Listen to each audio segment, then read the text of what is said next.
Hello, everyone. Welcome to the 8th episode of the 5th season of Bate, Papo, which is a public outreach project of the Department of Composition of the School of Music of the Federal University of Rio de Janeiro, which aims to dialogue with musicians about issues relating to the world of musical composition. The project proposes to engage in dialogue with musicians from different aspects, both in concert music, jazz, and Brazilian popular music without aesthetic and geographical restrictions. Videos from the previous 4 years, 2020 to 2023, and from this 5th season, 2024, are available on our YouTube channel. Subscribe and activate the bell to receive notifications about upcoming programs. Programs from 2023 onwards are also available in podcast format on Spotify, Apple, among other platforms. The team carrying out this project is made up of me, Liduino Pitombeira, and Professor Jan Wagner. We are honored to welcome today's composer, Maria Kaoutzani, to talk about her musical work, her teaching activities in music, and her perspectives in the field of musical composition. Welcome, Maria. Let me pronounce your name correctly, Kaoutzani. You did great. Thank you so much for having me, both of you. It's a pleasure to be here. Welcome, Maria. It's a pleasure to having you here. Thank you very much to participate in our chat. So, Maria Kaoutzani is an Oklahoma-based composer from Limassol, Cyprus. Recent projects include an album with Nois, saxophone quartet, a concerto for the Grammy-winning ensemble, 8 Blackbird, and Cincinnati Symphony Orchestra. Maria teaches composition at the University of Oklahoma. She holds a PhD in music composition at the University of Chicago, a master's degree from New York University, and a bachelor's degree from the University of York. Along with composer Gemma Peacock and Shelley Washington, Maria is a founding member of Composers Collective Kinds of Kings. An extended version of her bio will be available in our description. So, welcome, Maria. So we're going to start with our first question. That's about your history, your background.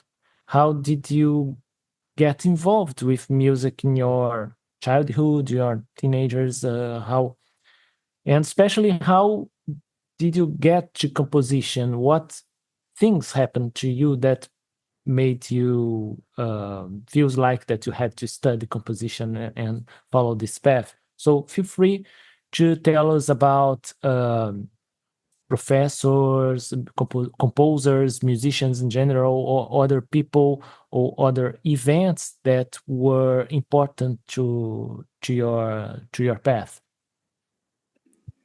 Awesome. Thank you again so much for having me. Yeah, so I grew up in Cyprus and I was there until I was 18 years old. Cyprus is quite an interesting place because it's a small island. There's 1 million people only. So you can imagine there's not too many huge opportunities for the arts.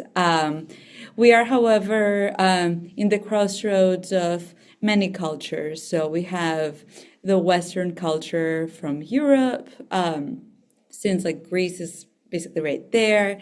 And then we have the Middle Eastern culture. We're right south of Turkey and west of Syria, and the North African culture. So we're right north of Egypt. So a lot of those influences make their way into Cypriot music and Cypriot art. My parents were not musicians, so I didn't really grow up listening to classical music. I played the violin. They asked me, I had to, my mom said, learn a musical instrument. And for some reason, I chose the violin. I don't think I knew why. I think it was more like an idea. So I started learning how to play a violin, but I didn't really like the music that I was playing. So I wasn't really in touch with classical music at that age. I really liked popular music or whatever my mom was listening to, whatever was on the radio. So initially there was a lot of like Greek alternative rock that my mom liked, a lot of popular music that was at that time kind of annoying to me, because I'm like, oh, this is not cool. Like, this is too folk, too traditional, you know. And then as a teenager, I picked up the guitar and the drums, trying to escape the classical violin domain and trying to rebel, you know, be like a rock person.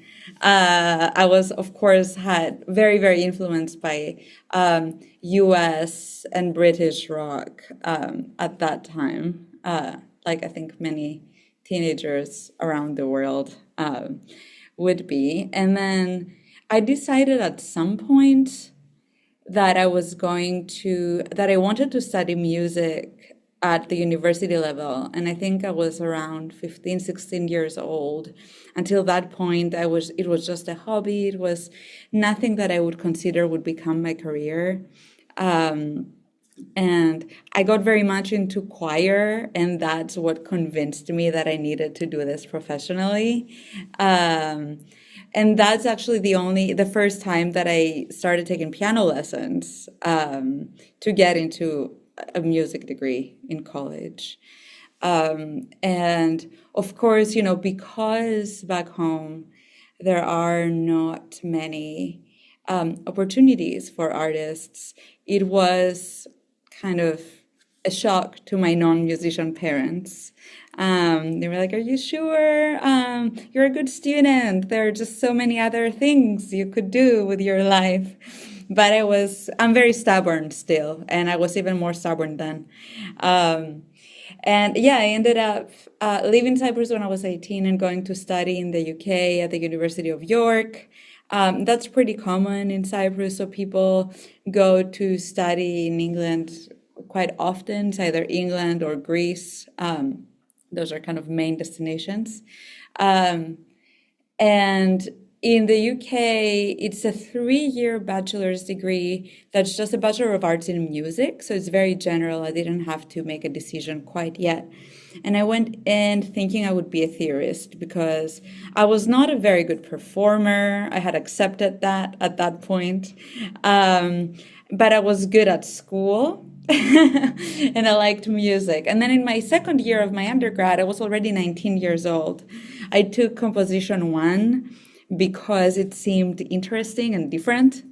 And then I never looked back, basically. I was following instructions and trying to convince myself to write in a very atonal style.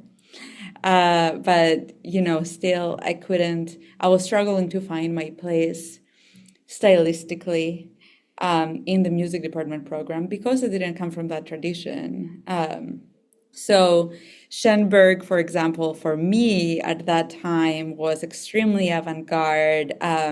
I could not understand where he had come from, what happened. So it definitely took some time. I forced myself to listen to Sarajevo's Lichtbogen once a day for 2 months. And that's and forced myself to get used to like the sonorities and more textural sounds and more atonal sounds.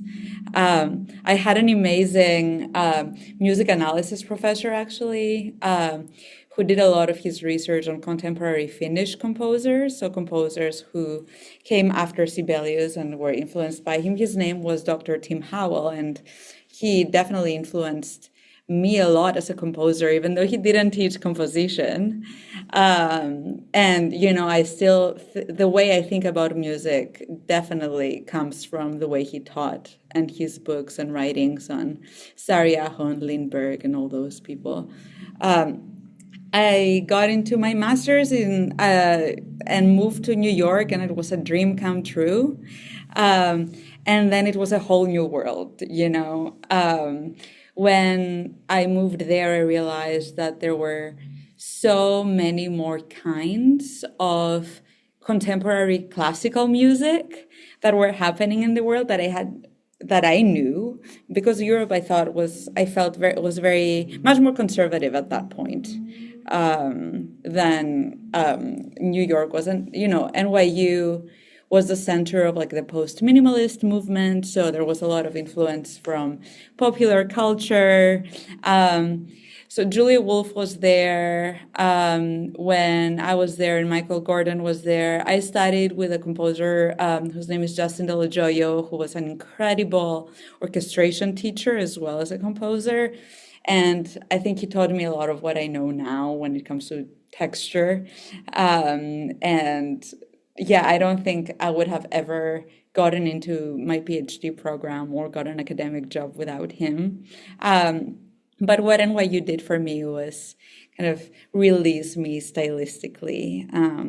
That, you know, it was kind of a wake-up call. Yeah, it's okay to write a melody. It's okay to write a groove. It's okay to want people to like your music, which was definitely not what I knew. And I had, I think, forgotten that music was supposed to be fun. Like I tell my students now, I'm like, if you're not having fun, like literally do anything else that will get you more money. You know, I think part of, yeah. No, sorry. I just want to make sure was when you were going to the master's degree. So around, I don't know, 23, 24 years old. How Yeah, I old went in were when I you? was 21. So to my 21. master's, and that Okay. was in 2014.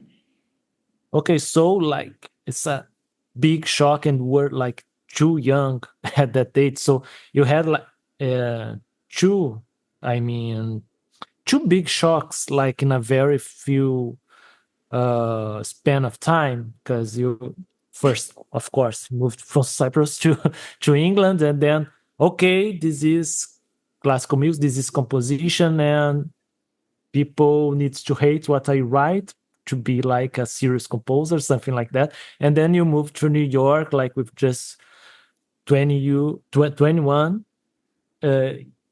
and then you have to relearn the way to express yourself, right? And did you have the chance to rethink your path, like even revisit maybe your cultural influences, your like from childhood? Yeah, no, that's a great question. And I'll try to address everything you said. And then if I don't, just ask me again because it means I forgot. Uh, Sure. yeah. So I think I'm still recovering from the two shocks of my early composition career. But, you know, you're right that I did reevaluate quite a bit of that. Through my master's and my PhD, particularly during my doctorate program. Because as a younger person, so during my undergrad and early masters, I was definitely feeling I was feeling almost bad about my background, and I felt like I had a lot of gaps in my education. I was kind of angry almost at my parents for like not living elsewhere or not being musicians, or you know, all of those things, like a very teenage reaction. I thought that everybody else knew everything. I remember in my undergrad we had this class that was about repertory, and it was supposed to be really basic stuff for classical musicians, and I really didn't know any of it. So it was definitely a huge learning curve. But then when I moved here and growing a little older, I realized how lucky I was to have had all of these different experiences and have listened and experienced to a lot of things outside of classical music. That, you know, I can use because it's like being fluent in a completely different language. And I was never a traditional musician or a popular musician of any kind, but I was definitely an amateur musician in those types of music and listened to a lot of that music. And now kind of looking back, I can see how a lot of that snuck into my music and in the way I think about the way I write and what I want the impact of my music to be and the way I talk to my students. Now, for example, I have students who have very different backgrounds, who come from very different places, and I think it's really almost empowering to share that experience and be like, yeah, you also have a place in the classical music or new music or contemporary music, whatever you want to call it, in this world and in this line of work, assuming you want to like work hard and make the connections and do that, all that. It doesn't really matter what your early life, early career was. People come from anywhere, and that's, I think, what's really cool about our work, you know. I think we should be even more open, and there's, you know, different ways to make, I hate this phrase, but, you know, value judgment, for lack of a better term. Yeah. Thank you, Maria. You have mentioned that you played the violin and the piano, and also you mentioned about your experience with theory in musicology. So how theory and now teaching and also performance, how those areas influence your compositional process, or how do these areas interact to build the composer you are today? Yeah, so I did play many different instruments and I played a lot of them quite badly, but the process of being comfortable in different media has been really helpful because I feel like I know how to write for many different things. I'm also obsessed with percussion instruments from different places, and I go through different phases depending on what I'm doing. So I had a very kind of long Javanese gamelan phase that I picked up in my undergrad. That's what I played there. That was my ensemble. I didn't want to have to do anything with the violin. I didn't want to look at it. I didn't want to hear it. I was done. So I'm like, I play gamelan now. Then in New York City, I got into this percussion style from southern Italy called tarantella. Then later in Chicago, I got interested in Afro-Cuban bata drumming. So I found ways to still play music, but without the pressure of having to be on stage, because I am very outgoing, but I'm also quite like shy on stage. I have kind of serious stage fright. I wanted to stay away from all of that. But I think it's really useful to me to be in the process of music making with other people and to kind of not lose touch with that aspect. Now teaching is awesome, very inspiring because, first of all, it gets me out of the house, right? It's important, I think, for us composers to stay social because it's so easy to just stay home in your pajamas and like play with whatever you have and then be like, I'm an artist.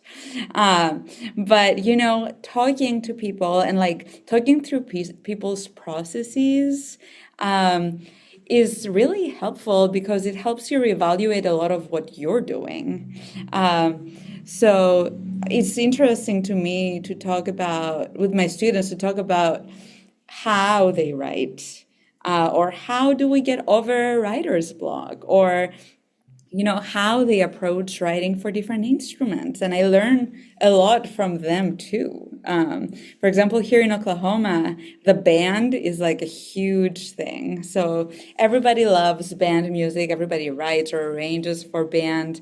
And it was completely new for me. I'm learning so much there just by being here from my colleagues and from the students who are just very experienced in this kind of thing.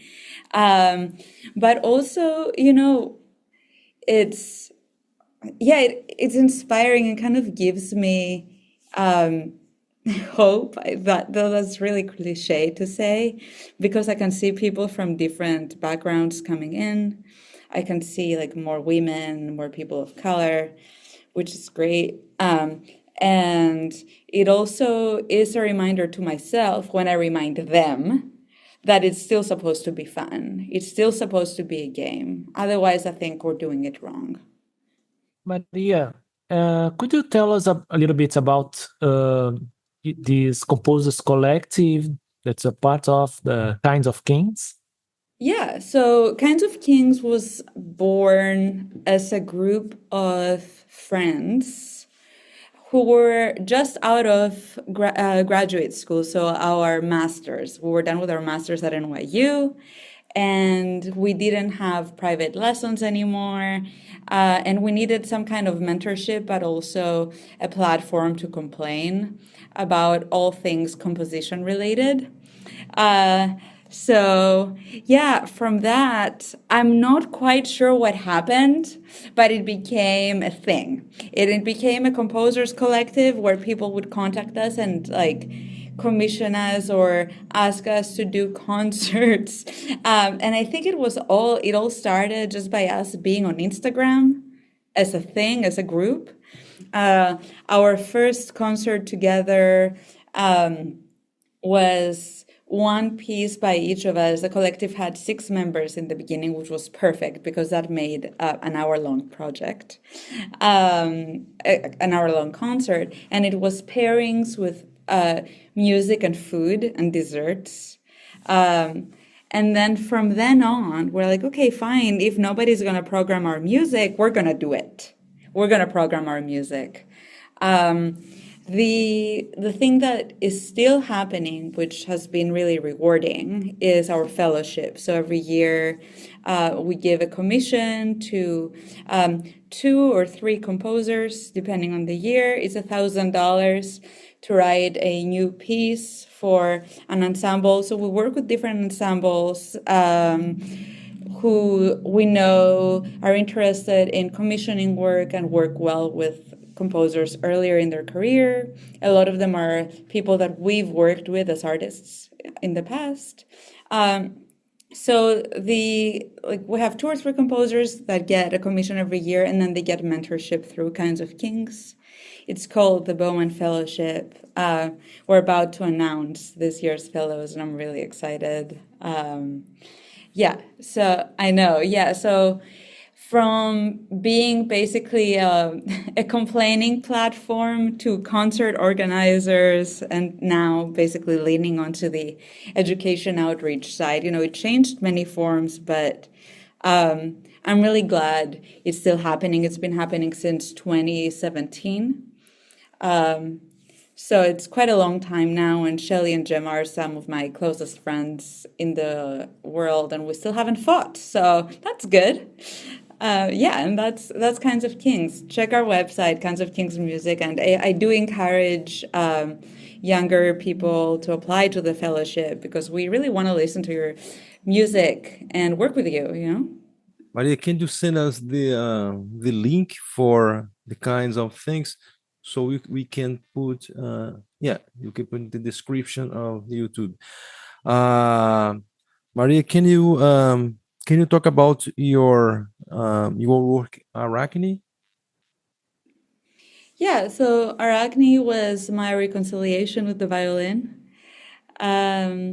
So it was a commission by a person that I was collaborating with for a really long time, Adrienne Munden-Dixon. She played with a quartet who played my quartet Jean Doré for a really long time and toured with it. And then asked for a solo piece, and of course I was really nervous because I wasn't sure how to approach my own first instrument. So at the time, I was, as I said before, really interested in the Southern Italian tarantella, and I was just listening to a lot of that music in the car. It kept me energized, it's like very mobile, very flowy. And then I realized that it had really, really cool violin lines in it. And it just hit me at some point because, I kid you not, I went through like a month and a half, 2 months, just trying to come up with an idea of like a concept of what the piece should be. And I'm sure you know, because you're also composers, it's just so frustrating. So then I was just driving, and then I listened to this music. I'm like, okay, that's it, Like I know, and then I just wrote the piece kind of quickly, actually. So it's inspired by this tradition where women who had mania were, of course, misdiagnosed because mental health was not a thing back in the day. And they were thought of as having been bit by a spider, like a taranta in Italian. And then the village's musicians would gather around them and do this like musical exorcism, basically, where they would surround the woman and play instruments and drums and sing basically at them.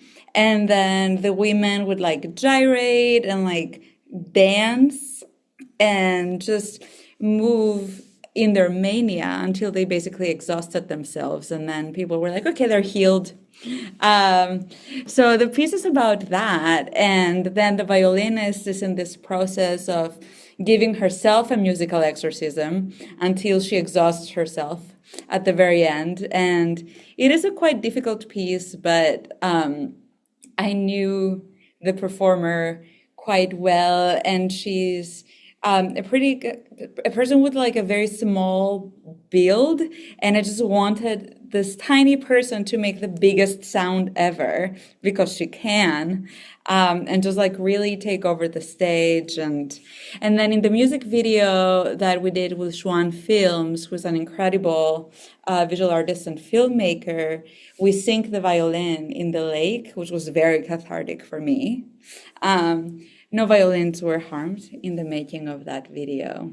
It was a prop violin. But yeah, so the piece takes from the ritualistic aspect of it with some slower, more introspective sections, but is mainly about this music that has a drive, mainly a rhythmic drive, all the sextuplets, until both the performer, like conceptually and physically, is exhausted. Maybe we should address the other two pieces that we have here in the list now. That is your works, If I Go and Pink. Could you tell us a little bit about these two? Yeah. So Pink is a mixed ensemble piece that was written during COVID. And I call it my sellout piece because it is very lighthearted and it takes a lot of gestures from jazz and popular music. And I mean, I was trying to write a piece that will be fun to play and fun to listen to because nobody knew when we would be back to music making during COVID. And I knew that their first performance of it and recording of it would be basically with a click track, each one in their room, and it would be on video. So I wanted something with like a beat. I wanted something that had a lot of surprises to keep people engaged when they were basically, again, in their pajamas, in their living rooms, on lockdown. And then I also wanted the instrumentalists to have interesting material to show off their instruments that they couldn't show off physically in a concert hall. So the whole piece is basically about, fun interactions and gossip with friends. And I was writing it in my mom's house in Cyprus, and she kept walking in as I was working and thinking that I was just playing on my computer, and it was so frustrating. So a lot of that is in the piece, actually. There's a lot of like stops and like mocking gestures, and that's me and my mom kind of like bickering. So yeah, very lighthearted piece. There's a drum set part that was very heavily inspired from a lot of jazz music that I heard back in New York City. I was kind of, being nostalgic about more fun times and trying to create something that, had a driving beat, but it was also unexpected and kind of more, I'm going to say it, spicy. Yeah. Now, If I Go is again influenced by popular music, but kind of in the opposite way. It also has a drum set part, so there's an option to do it with string trio and fixed media, so both a video and audio, and then the audio has basically a drum set part in it. Or to do it with live percussion, the string trio and fixed media, both audio and video. And then the fixed media is kind of the same, but without the drum set part. And then there's some room for improvisation within the percussion part. That one is much more introspective, borrows a lot from artists like Bon Iver and Sigur Rós, particularly in the melodic lines and in the percussion writing. But the drones and the melody are definitely very influenced by Cypriot and Greek music. We love a drone with a melody that's lyrical going over it. And it's the first piece where I have a group singing and playing at the same time, but I do have a number of pieces for singing instrumentalists, and that has been an obsession of mine for a long time. So that piece moves from a more ambient kind of world to a slightly more rhythmic world, but it's always kind of subdued and introspective. Great. As a final question of our interview, I'll ask you to talk a little bit about your experience now as a professor of composition at University of Oklahoma, and also how do you perceive the current state of and future prospects of compositional production worldwide? How do you see the music, how composition is the paths the composition is taking? And so it's a 2-to-1 question. So Yeah, I mean, I have only taught at the University of Oklahoma for one semester, so this is my very first semester. I am really liking it so far. The composition students are excellent, but people from other areas are also very involved. There's a lot of music making at the school, so there's a concert almost every night, which is such a privilege. And of very, very different kinds of music. So we're still trying to push experimental music a little bit at the school, but there's a lot of other stuff going on at the same time. And in the same week, for example, I saw an opera and I saw a Native American dance troupe that came here at the university, and I saw a symphony band. And so that is just incredible. It's a big school, and I'm really excited to be here. Norman is a small city comparatively to the metropolis like Chicago or New York, but there's a lot of activity because of the school. There's a lot to do. And besides musicians, there's a lot of other artists. So the theater school is very active, the dance school, the visual arts, and there's a lot going on in town. And also in Oklahoma City, that's only half an hour away by car. That has been my experience here. I have many very, very good students that work in different styles, which is very fun for me because it doesn't get boring. You even have one student from Rio de Janeiro, right? I do. You want to say hi? He doesn't want to say hi. fine. I have one excellent student from Rio de Janeiro. Andre's not teaching, he's not taking private lessons from me at the moment. He is taking lessons with my colleague, but that's fine. I'm not mad about it. I forgot what the other question was. Oh, it was the future of music. Yes, the future of music. How do you see the composition, where composition is going, for you? For me, well, I don't really want to make any predictions about the future of composition because, of course, I'll be wrong. What I think will happen is that, there you go, I'm going to make a prediction, is that we're going to have even more subdivisions of like what classical music is. I think popular music is definitely going to continue playing a very important role. I think AI is going to become important because, we already have computer-assisted composition. So I think it will be the same. I don't think we're going to be replaced or anything like that. I'll just think that we'll have a different toolkit and different techniques, and possibly different facilities, and resources that we can use. And I don't think that it's going to be a bad thing.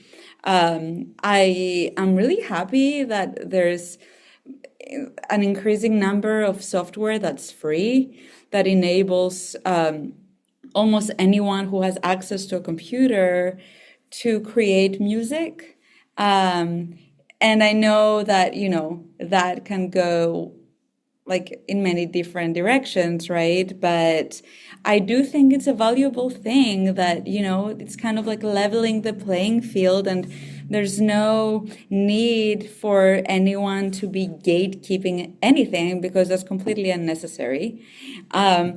I am curious to see what will happen with music and academic institutions in the future, because we have gone through periods where academic institutions were big supporters and resources for composers, and other periods where the arts were just completely disregarded, and I wonder what's going to happen. But, I'm enjoying for now the blurred lines of different genres, because I don't really think you can say genre anymore.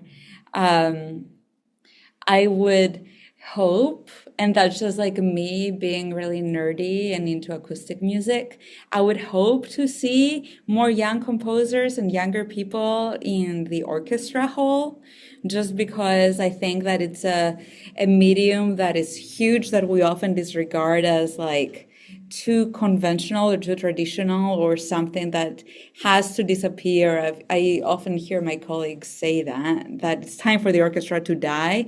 I completely disagree. I think it's like huge and beautiful, and we should make it even bigger.